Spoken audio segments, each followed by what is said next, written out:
ain't gotta maintain my image in person, cause I am the same guy. I ain't walking in your shoes, but I do stand beside him. Another story on the news, talking about how another cop shot him. What's the world really come? Where we have a healthier workforce that can produce and provide more for itself and each other. But so to make sure that the doctors aren't being exploited and that the government isn't being milked, that's where I would say we would need a hybrid council where there's some kind of specific pricing set up, some kind of price index where doctors, nurses, surgeons, all kinds of across the board meets, sets the prices. But then a couple things need to happen. One, it needs to be tied to inflation and the cost of living, and or just like our wages need to, because no matter what price we set, it's not going to be adequate within a few years. We're seeing that prices are jumping. I mean, within 6 months, you don't know what the hell something's going to cost. So we also don't want to lock ourselves in to where this doctor is providing you a service at, say, $100 for itself that it's getting in, but it's now costing it $200 to provide the service. So we need to make sure that there is all these voices from government representatives to doctors, nurses, RNs, and everything at the table, at least several from each different sect, whether it be mental health, optometry, everything. It's going to be a huge project to set all this up. Once we have this price index set up, there either needs to be an intentional right up front, just set increase that will happen every year so that and then we revisit it every 5, or which I think would be the most efficient to let it do for a few years and then jump in at 5 and see if this analysis has worked. Because I think trying to revisit it and do a full analysis every year, we won't really have enough evidence of whether it worked or not and whether these prices were enough to cover costs. So I think we should set it, have some kind of built-in increase for a 3 to 5 year period, and then we revisit the prices. And that's how I would say we can make sure that the government isn't being taken advantage of, but the doctors are also making enough money to live off of. And I really like the idea of building in funding to help especially if we can't get any cancellation of student debt, that where, there's programs where, teachers have loan forgiveness and stuff like that. So, which is great. We need to do that and expand that. But the same, that's a great idea for providers, nurses, doctors, things like that. It makes no sense why you wouldn't, because it's costing our teachers, we'll use teachers as the example, it's costing our teachers money and resources to keep having to pay this student debt to the education system. Right. Like they are in the education system. I understand it's not the same entities, but it doesn't make any sense why you wouldn't just have education funding for the teachers or the unions go and just pay off their debt for them, or even just do it where you pay off their debt and you charge them 1% interest versus whatever the cost of inflation interest rate or something like that, where you at least help them with the debt if you don't pay it outright. I want to take one quick side step back to where we were, and then we'll move forward. In terms of, you mentioned preventative care, the UK, now they're ending this program, which is bad. But the UK has had a program where they offer free vitamin D to all of their citizens during the pandemic. Something like that would have saved many lives if it had been administered here in California or New York or places where we got hit hard. And so things like that, if we know vitamin levels are related to health outcomes in a pandemic, offering something like that, or even just offering free multivitamins to everyone, right. Especially, for kids in school while they're developing, to really close nutritional gaps. It seems self-evident, that we should be doing something like that. Absolutely. It's all in our society's best interest. And even if you're a capitalist to your core, this will build a society of better workers. We cannot work for you if we are malnourished, if we are uneducated, and we can't hold our tools. If we're not healthy enough to work for you, your business is going to suffer too. Our teachers are going to suffer. Our doctors are going to suffer if they don't have the supplies, the society, and the care that they need. We can only produce as much as we can physically manage. And I know for a long time we've just been seen as cogs in the wheel, but all of that has been blown out where they now know they need us. They will not survive. They can automate as much as they can try right now, but they don't have enough automation to replace all of us. And so that's where we need to push back and use this. Like, I don't understand why companies wouldn't make sure that their employees are as healthy as possible. Like, I don't understand why jobs aren't giving out vitamins and stuff. Like, here, take this stuff, get healthy. Think about it, like, say you own a warehouse or a Walmart. Think about the cost benefit analysis, say for Walmart, of getting a free gym membership for all of your employees. It's like $15 a month, and you could negotiate easily for $4 a month at the corporate level for everyone, because it's, what. So 2.2 million. Let's do the actual math. 2.2 million Walmart workers times $4 a month is 8.8 million. Times it 12 months, you're looking at right around $100 million. That's 1/2000th of the revenue of Walmart. Like, such a marginal fraction, and it would definitely improve output. Hey, Walmart CEO, I'm a consultant. I'm available for hire. It's actually, if I could jump on that note, it's interesting that you mentioned that, and I'll send you this clip. Jon Stewart is back on the stage.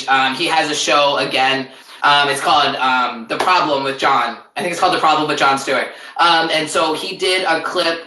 He released a clip, because I don't have Apple TV, so I'm just seeing clips on YouTube. But where he interviewed Secretary Janet Yellen and put this question to her about raising the minimum wage and, forcing these corporations to pay more for their employees. And she did the same old tap dance, song and dance. It's a capitalist economy. It's a free market. These businesses have a right to put their profits where they want. And he said, fine, let's grant you that. However, we subsidize them in a lot of things, in the taxes that they don't pay, the communities that they destroy with their trucking, where they don't put into rebuilding the roads, the pollution that they're putting off, all of these things. We are subsidizing them in that way. We're also subsidizing them with federal grants and things like that. And then he said, and this is a point that I hadn't heard made this and put in, that's why he's great. Walmart is the number one employer their employees are signed up for welfare and food stamps.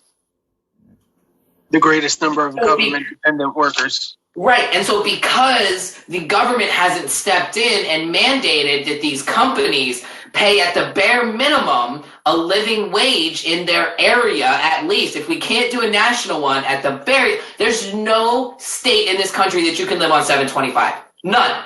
Not one. I don't care the barest, ruralest, backwoodsiest place you go to, you still need more than $7.25 an hour. Just period. And so, because we haven't forced these companies to make sure that their employees can eat, clothe, and feed themselves and provide for their children, we're subsidizing and allowing them to suck in even more profits, and we're paying for it through welfare, food stamps, and all of these public assistance programs. So again, it's because we don't, and regulation isn't the answer for everything, but we need to set a minimum standard in this country and in this state that people need to be treated as human beings and given the bare minimum to survive at the very least. The problem is the metric we're using to evaluate that and the corporate capture of our country. So we are paying for it in tax dollars. Every time a person says, I don't want these minimum wages raised because I don't want to pay more in taxes, you are paying for it right now. You are already paying all of your tax, not all of your tax, you are already paying out of your tax dollars so that Walmart can keep raking in profits and not pay their workers, and we're paying for the food stamps. I mean, that's just the bottom line. So we're already, again, right there. All of that money, if we tax these companies and if we made them pay a living wage so that we stopped having to subsidizing them through public assistance programs, that would pay for our health care right there. Yeah, if you think about the way taxes are paid, the middle class, the upper middle class pays most of the taxes anyway. So if we shoved a bunch of people into that tax bracket, it would, help taxes on that front. I think That's another thing too. Because if we have more money, if we create a robust middle class, we buy more houses, we pay more property taxes, our education gets better, which we shouldn't be paying education on property taxes anyway. But, and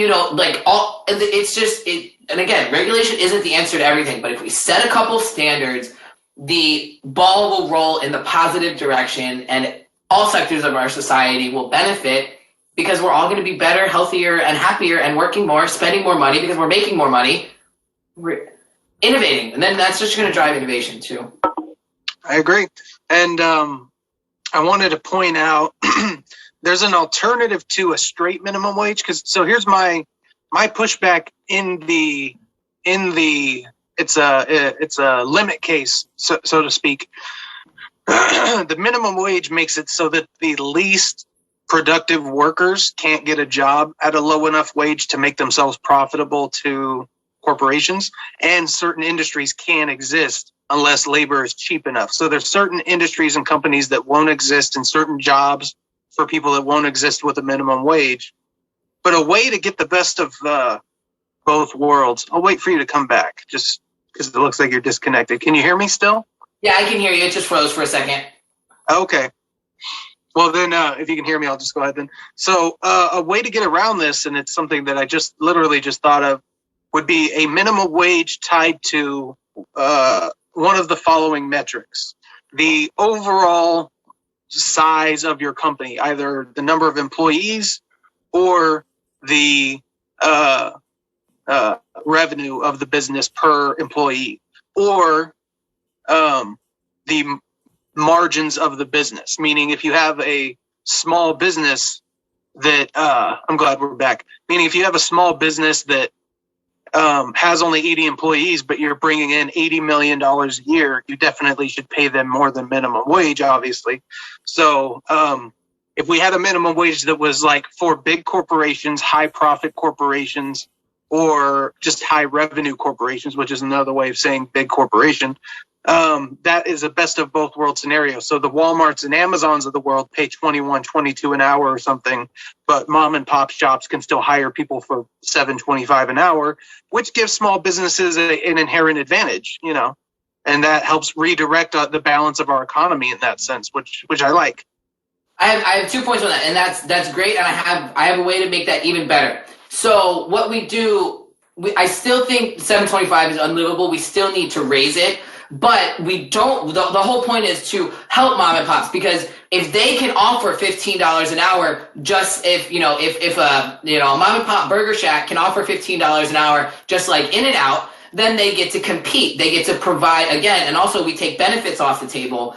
Once we removing small businesses being forced to provide benefits, once they hit a certain employee cap, will allow them to expand without having to take on that extra, couple $100,000 hurdle that they're going to have to do by providing benefits. Talking about in a universal healthcare scenario where that benefit is no longer being paid for by businesses. Exactly. So CalCare, universal healthcare would strengthen small businesses because they wouldn't be capped by, I can't afford to hire 2 more employees, or I'm going to have to give them all healthcare. Or force them to, I can only give my employees, even though I really want to work you 40 hours a week, I have to cut you at 37 because I can't afford to pay you benefits. It'll get rid of all of that. It'll stop exploiting workers. And then, so here's my solution for the minimum wage. We have to get it nationally to at least where we are here in California at 12. A 10 would be a start. It still isn't enough. I think 12 or 15 is where the national needs to go. But I agree with you. We can have 3 brackets to this. One, just a standard minimum. You cannot pay anybody less than that. If you're a big corporation that is making billions a year in profits, like you said, we'll have to set up certain parameters for that. Then you pay, $20 instead of $15 because you're providing all these extra services. For the small businesses, the mom and pops, they will still end up paying their employees that federal minimum of $15, but same as we'll have regular requirements for the upper echelon to pay more. you'll have a program that you can submit to that if you don't make more than an X amount of dollars, you don't have more than X number of employees, the federal government will subsidize that and pay the extra $3 or $4 or $5 that you can't cover to make sure that you get to stay in business and stay competitive with the bigger corporations that are paying 20 where you're only paying 10 or 7. That's cool. It's amazing that you echoed that idea, because I've heard a similar type of idea echoed from another guy, and then I remembered it incorrectly and then sort of created my own version of it. But what he said was instead of having a 10% corporate tax and then a 5% corporate tax for people that pay living wage, so that if you meet those standards, you get, you pay less as a corporation in taxes. I'm down for incentives like that. Or what you talked about, which is doing both sides, where you increase the minimum wage for big corporations, and then for small corporations, you would actually subsidize the labor force. His idea that I thought I remembered that I turned into my idea was a direct universal basic income, but it's a hours worked or volunteered matching system where you earn 1,000, you get 1,000, or you volunteer the equivalent labor value of 1,000 and you get 1,000, to make sure that we bring up that base level so that people are getting the help they need and have an extra incentive to work, even when they don't have to. Because if you're getting that money, that's the difference. That's basically the difference between 24 grand a year and 36 grand a year. And that's a much more lucrative income level. And if you stop working altogether, zero. But if you are working, instead of it being 24 grand it's 36 grand. Right. So it gives you that extra incentive. Or if you want to volunteer, if you need to take care of your mom because she's too old and she needs to be taken care of, boom, volunteer, you get $1,000 a month.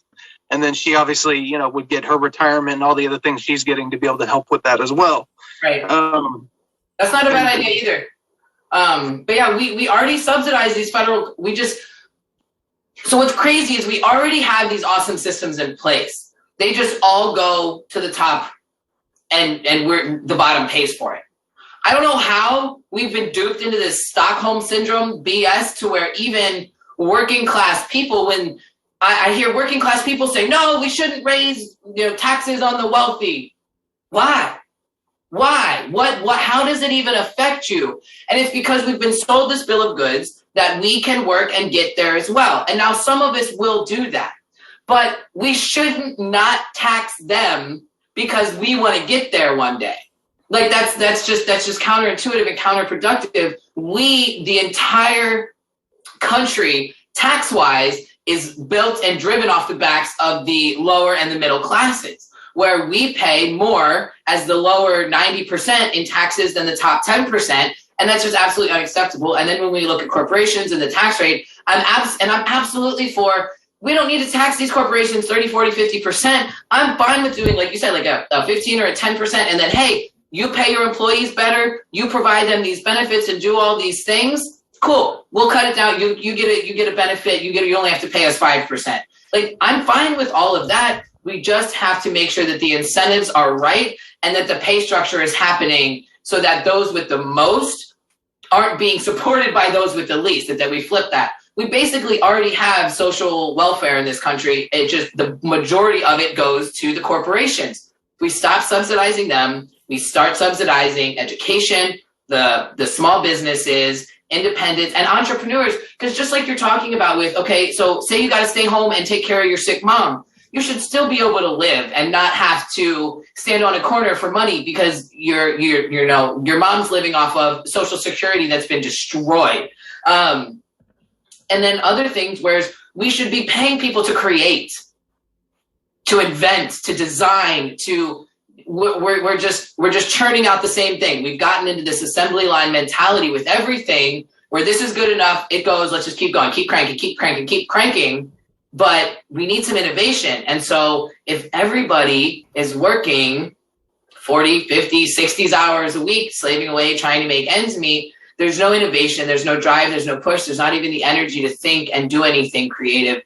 And so just like you said, we need to find a way that we're still supporting people that are taking care of family members, because that unloads a burden on our healthcare system from them having to be taken into assisted living, right? If they can be at home, happy, healthy, with assisted care and with their family, again, paying that person $1,000 a month is less than you're going to pay keeping them in a home if the government's paying for it, right? So give them $1,000, stay at home with their family, then they're not put in a care unit, and so yeah, it just amplifies everything. I kind of got lost, but yeah.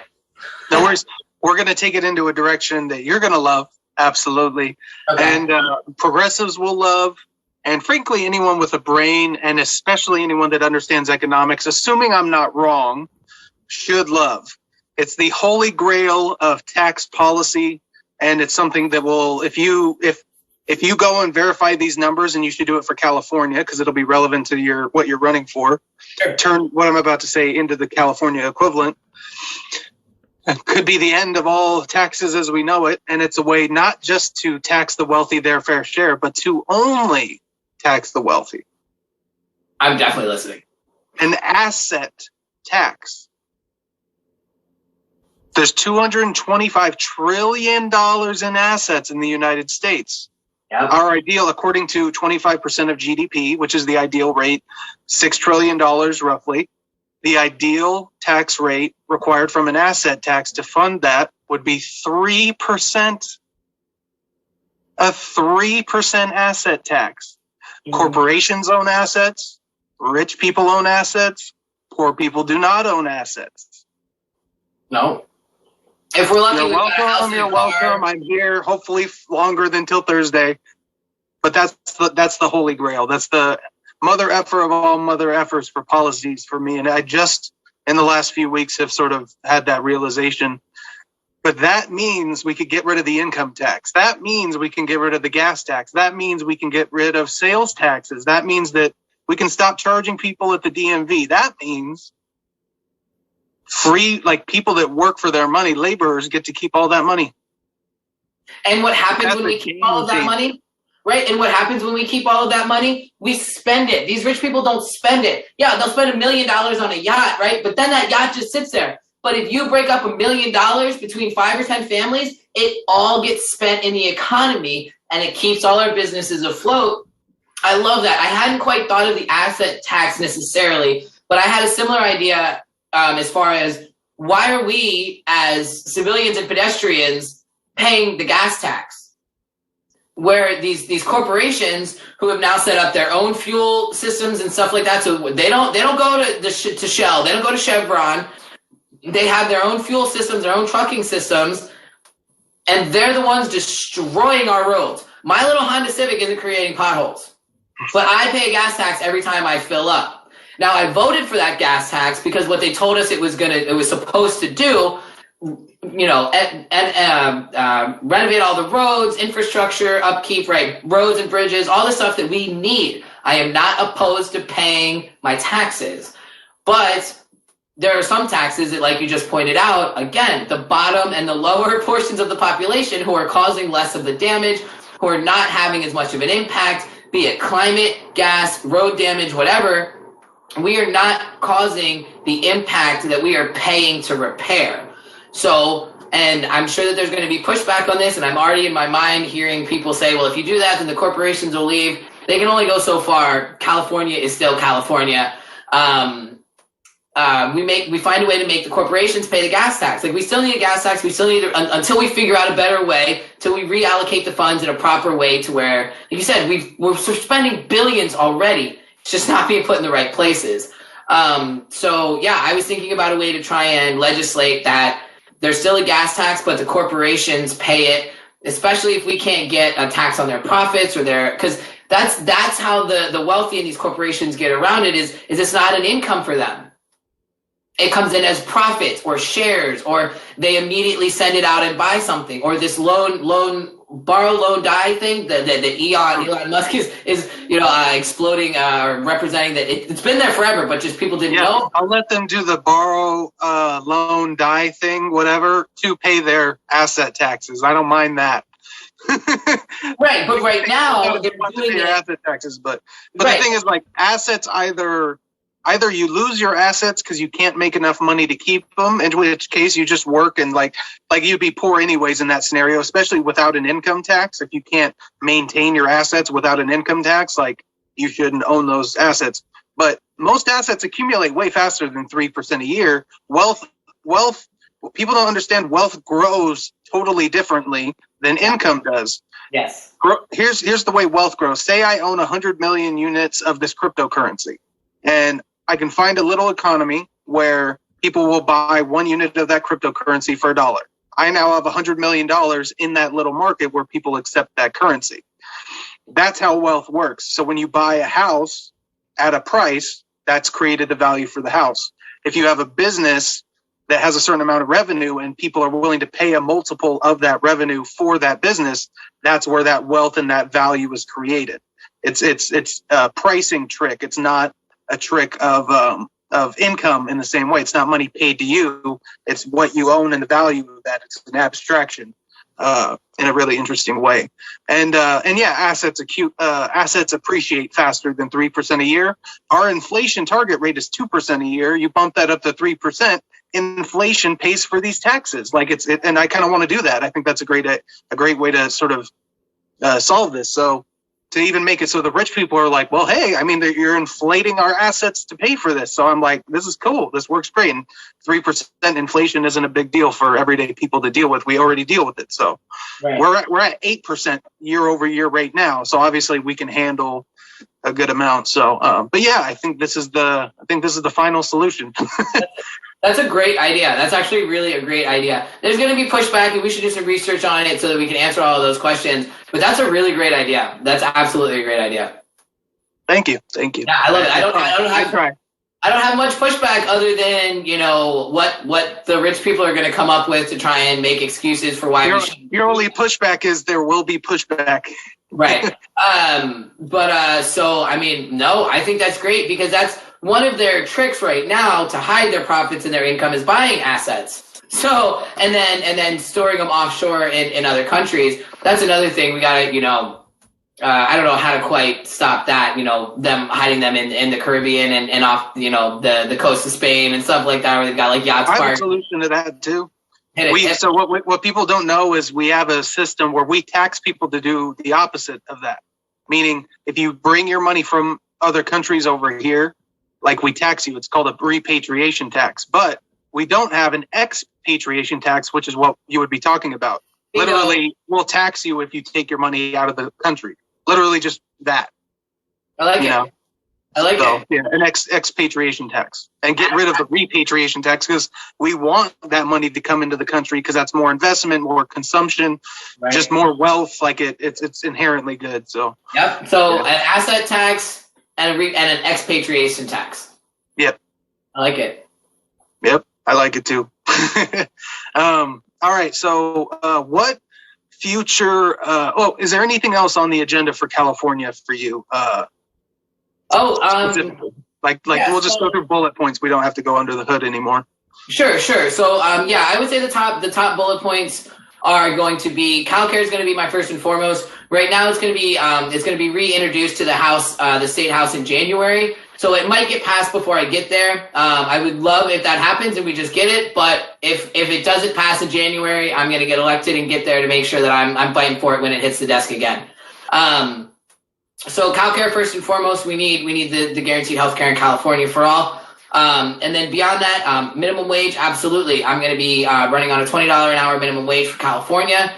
And then this doesn't exist, so it's not a piece of legislation yet, but I want to create and draft a version of the PRO Act for California to protect the right to organize, where we need to enhance and expand and strengthen unions, but we need to have legislation in that, or specific language in the legislation to make sure that these unions are at least they're worker-led and co-opt. So not the businesses themselves, but the unions, because what's happened is the unions have become a corporation. And so then we don't even have the only... We should also ban unions from being able to donate to political campaigns. I think that's an inherent, when they get protections from the government, it's an inherent conflict of interest that you can have a campaign to union cycle of money that keeps that thing going. That's a great. I mean, that's a great idea too. But we need to figure out a way, and I think we would need to do this in the Protect the Right to Organize Act, because we would be strengthening and empowering unions.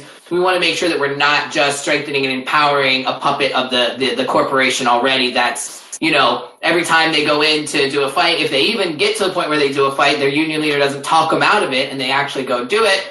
The union leader goes in and talks and, you know, they BS or whatever, and then they go out and they go, this is the best I can offer you. You know, and then it's not so,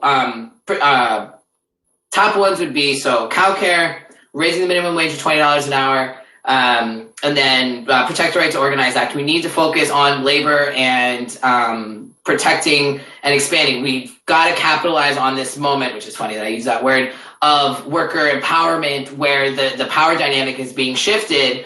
We're seeing record strikes, record walkouts, record job leaving, not just retirement, but just, I'm going to go pick a new career because this sucks. I'm done.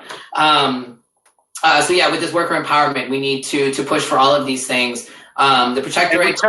We touched on it for a second, but you could add this, I think, because you would. I just assume you agree, because everyone, I think, with a brain does.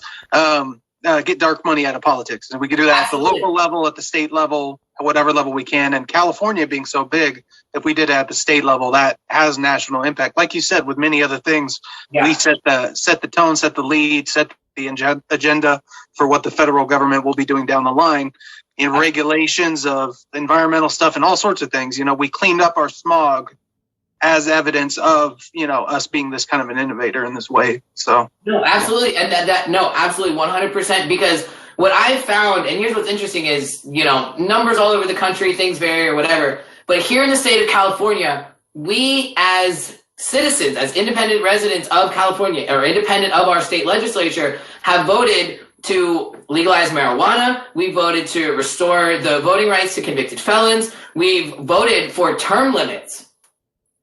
We have term limits already in this state. So I think that you are absolutely right. And forgive me for not mentioning that. But, the fact that we already have term limits, that needs to be said more. That we already do that. That's amazing. I didn't know that. And I think that's awesome. we have term limits in both my county has term limits for like our supervisors, and then we have assembly and Senate term limits as well. So yeah, the state is already for political reform, and it's bipartisan because we've been able to pass it with ourselves as people. So we need to ride on that and stop letting these politicians tell us what is good for us, and finally start telling them what we demand we know is good for us and that they finally act on. But so no, absolutely getting dark money out of politics. I would love to just get fully money out of politics, but if we can at least get the corrupting influence of corporations, these power hungry unions and things like that, the fossil fuel executives, and all lobbyists, really. I wish we could foreign lobbyists, lots of lobbyists, yeah. Yeah, and especially foreign lobbyists. No foreign entity should be able to donate to any American political thing. Period. Our residents of this country, our voting residents of this country, should be the only people paying in, and corporations are not people. I agree. So to that point, bringing the voice, bringing your voice to bear and talking some shit when you have to. What rallies and dates and events do you have coming up? Oh, wonderful. Thank you for that. So January 8th, we are doing a cow care rally. It's a statewide day of action. The rest of... Feel like I've been in a new mind state lately, but still in the same route. Always looking for a move. Let's get to the money, see what we can bang out.